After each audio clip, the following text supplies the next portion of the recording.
Olá, meu povo querido, aqui é Isabel, a mãe morada. Tô aí um tempinho sem postar vídeo, porque eu tô com problemas aqui de logística, problemas de monitor, de falta de memória no celular para gravar vídeo, de falta de inspiração. Tem umas épocas que me dá assim um apagão. Tenho vontade de falar sobre determinados assuntos, mas sabe quando você sente que não é a hora de falar sobre aquilo ali? Então eu fico meio que prefiro não postar nada do que ficar postando conteúdo que eu não tô afim só para poder dizer que tem vídeo toda semana. Eu não sou refém do canal dessa forma. Mas esse tema que eu vou falar hoje é um tema que eu já tô meditando há um bom tempo, né? Eu sou professora da escola de vida da minha igreja, né? Do nível de Fundamentos 1. Tenho o maior orgulho disso, de ser uma professorinha de ensino da palavra de Deus.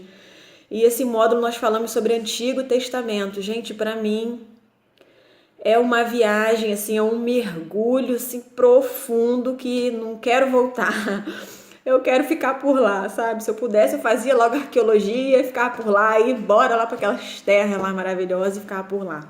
E uma coisa que vem mudando, né, ao longo dos anos, porque eu passei de aluna a professora, a cada vez que eu revejo esse conteúdo novamente, a minha mente vai sendo, como que eu posso dizer, vai sendo construída realmente, né, vai sendo solidificada. E uma coisa que mudou muito no meu coração desde quando eu comecei a estudar mais profundamente a palavra de Deus foi a respeito de Jacó. Porque eu chamo Jacó de meu malvado favorito, né? Porque a gente passa a vida toda sendo doutrinado de que Jacó é um pilantra, que Jacó é um mulambo, né? Jacó, por que Deus escolheu Jacó? Porque Jacó era um cara sem caráter, era um cara mulambo. E você vai vendo ao longo dos estudos que não é bem assim, né? Essa é a minha opinião, tá, gente? É o mergulho que eu tenho aqui dentro dos meus estudos, não é uma verdade absoluta, não é uma corrente teológica, nada disso. É a minha meditação. E a vida toda a gente passa ouvindo que Jacó é usurpador, Jacó é usurpador. E eu fui buscar a versão mais fiel da Bíblia para poder entender essa história de usurpador. Porque Deus pega um cara assim, que é um cara do mal, né? Parece que é um cara do mal, um cara sem caráter, um cara pilantra, e transforma no patriarca de um povo que eu vejo que é um povo trabalhador, um povo guerreirão, e vem de um cara tão ruim assim, tão assim, deturpado, e aquilo não encaixava na minha cabeça. E eu comecei a buscar, né? E eu fui descobrir que a palavra Jacó quer dizer suplantador, não usurpador, né? No original, mais original. Suplantador vem de planta, planta dos pés. Vem de alguém que segura o calcanhar de uma pessoa para prendê-la. Como uma pessoa que está em segundo lugar numa corrida e tenta dar uma rasteira, né? Segurar no calcanhar, dar um bandão na outra para poder tentar superá-la de alguma forma. Nada mais é do que a forma como ele nasceu, né? De modo óbvio,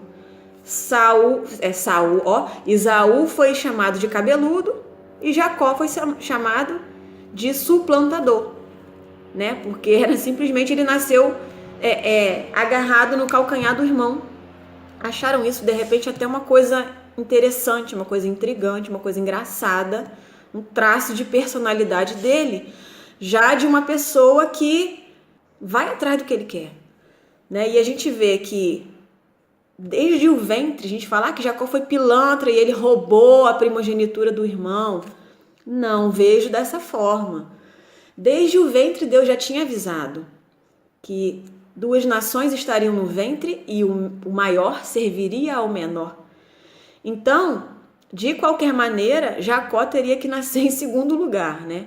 Por mais que ele quisesse agarrar no calcanhar do irmão, seria só a nível de fazer graça mesmo, porque não teria como, né, espiritualmente ele nascer antes do irmão, porque a promessa estava sobre ele.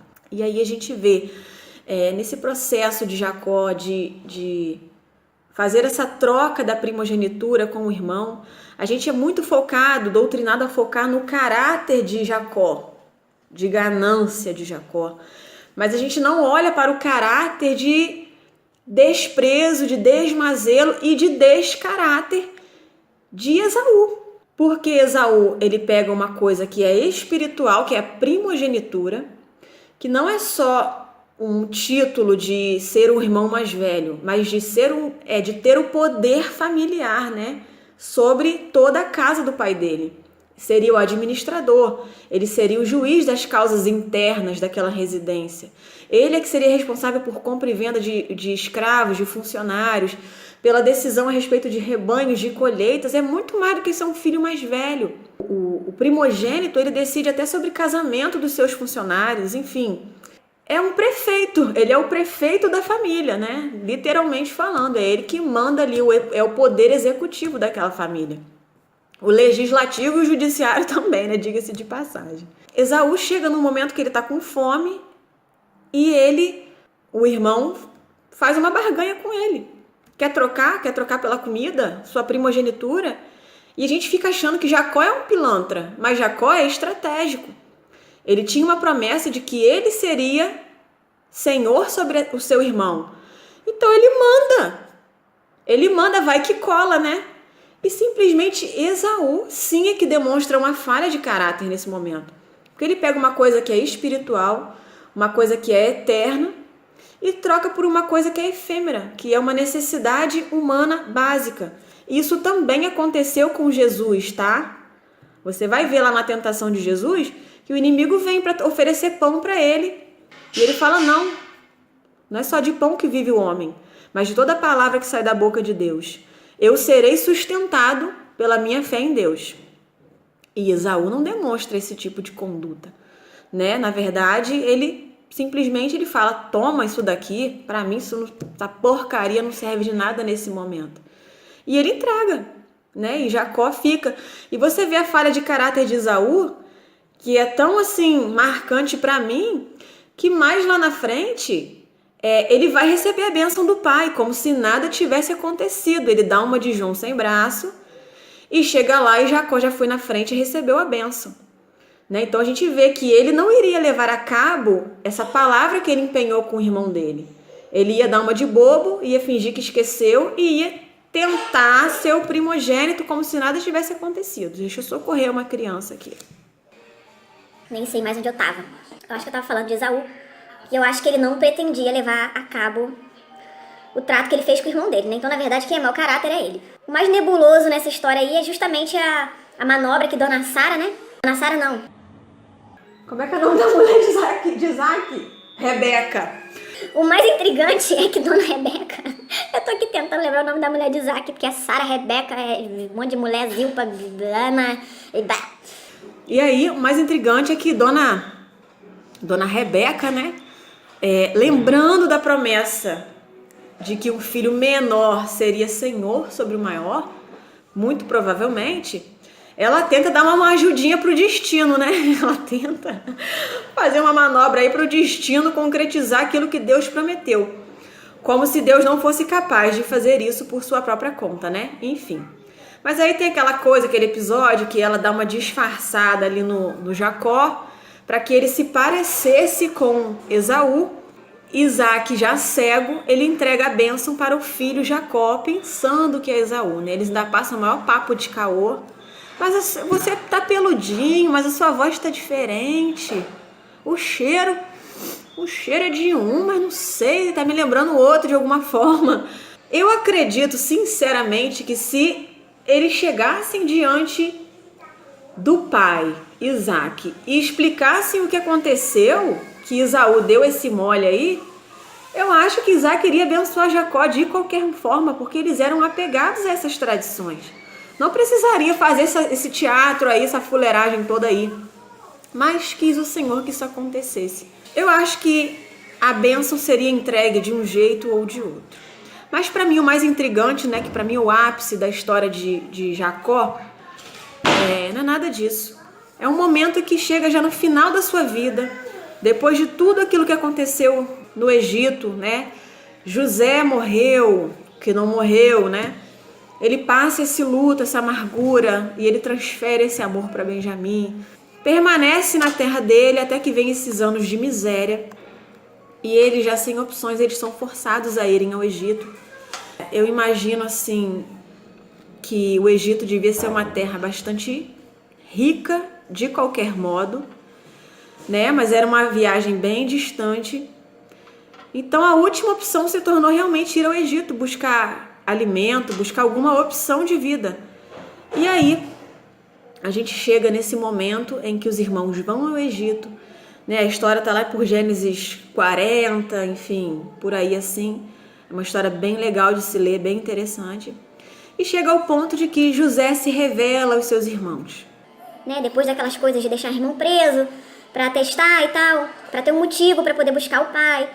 E finalmente José se apresenta a seus irmãos. E os irmãos voltam pra casa pra poder contar pro pai: José está vivo. Gênesis 45, mais ou menos a partir do 25. E subiram do Egito, eles voltaram do Egito, né? E vieram à terra de Canaã, a Jacó seu pai. Então lhe anunciaram dizendo: José ainda vive, e ele também é regente de toda a terra do Egito. E o seu coração desmaiou. Oh. O velhinho desmaiou de emoção, gente. Que gracinha, eu achei isso tão fofo. Coisa de pai, né? Depois de sei lá quantos anos sem ver o filho. Porque ele não acreditava nos filhos, né? Que José estava vivo.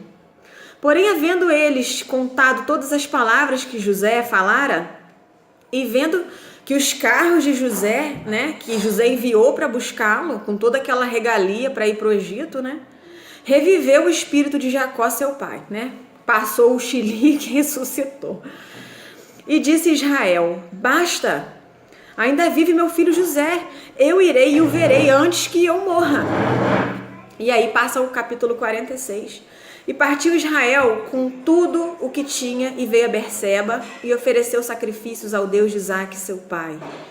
E falou Deus em visões a Israel: Jacó, Jacó. E ele disse: eis-me aqui. E o Senhor fala: eu sou Deus, o Deus de teu pai. Não temas descer ao Egito, porque eu te farei ali uma grande nação. E descerei contigo ao Egito, e certamente te farei tornar a subir. E José porá a mão sobre os teus olhos. Então levantou-se Jacó de Berseba, e os filhos de Israel levaram a Jacó seu pai os meninos, mulheres, carros... Oi? E tudo mais. Oi, tem uma visita aqui, gente. Ó, uma visita em cima da mesa. Ó.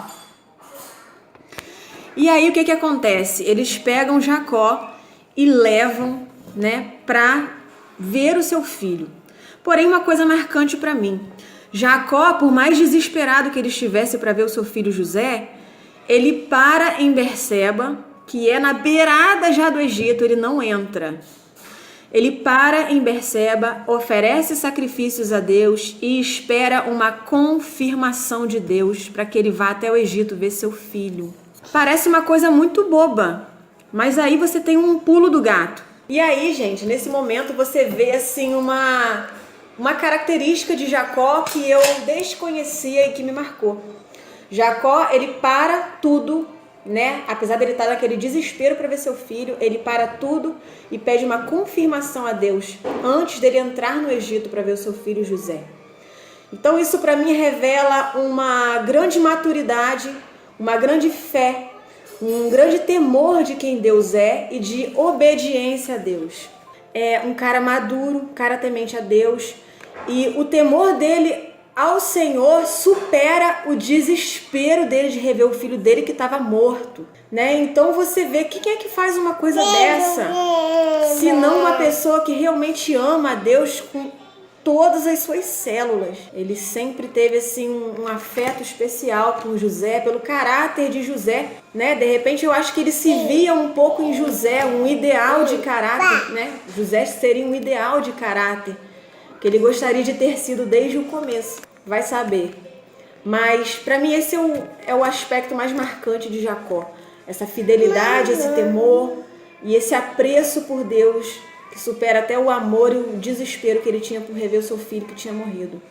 Mas graças a Deus, Deus permite, Deus confirma, né? Deus é um Deus que sonha conosco, que se alegra conosco. E Deus fala, vai filho, você vai ser muito bem-vindo naquela terra e eu vou te salvar naquela terra. É isso, eu espero que a história desses patriarcas, né, sirva sempre de exemplo pra gente, que são caras que amaram muito a Deus, eles não foram escolhidos à toa, não é verdade? Espero que vocês tenham gostado, dá um joinha aí, tá bom? Um beijo, tchau, Platrufe!